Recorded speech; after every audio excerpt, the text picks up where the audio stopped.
மார்கழி என்றாலே திருப்பாவை திருவம்பாவை பாடல்கள் எங்கும் ஒலிக்கும். ஆனா ஒரு நாட்டுல திருப்பாவை திருவம்பாவை பாடல்களை இசை வடிவில் ஒலிக்க செய்துதான் மன்னர்களை முடிசூடுகிறார்களாம். அது எந்த நாடு? வாங்க தெரிஞ்சுக்கிடுவோம் இந்த மார்கழியில.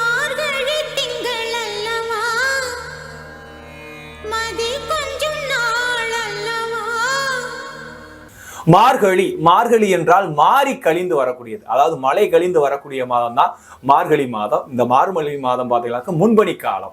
இந்த மார்கழி மாதம் அறிவியல் ரீதியாகவும் சரி ஆன்மீக ரீதியாகவும் சரி மிக முக்கியத்துவம் வாய்ந்த மாதமாக கருதப்படுகிறது.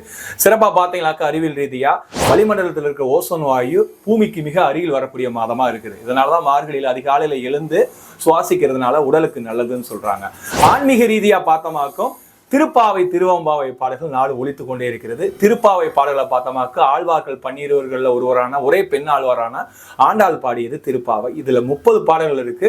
ஒவ்வொரு நாளும் ஒவ்வொரு பாடல் ஒலிக்கும். அதே மாதிரி அந்த பக்கம் நாயன்மார்கள் ஒருவரான மாணிக்கவாசர் அருளியதான் திருவம்பாவை. இந்த திருவம்பாவையில 20 பாடல் இருக்கும். இது நாலு ஒரு பாடல் ஒலித்து கொண்டே இருக்கும். இந்த 2 பாடல்களுக்கு ஒற்றுமை என்னன்னு பாத்தீங்கன்னா இந்த 2 பாடல்களும் எம்பாவாய் எம்பாவாய் என்று முடியும்.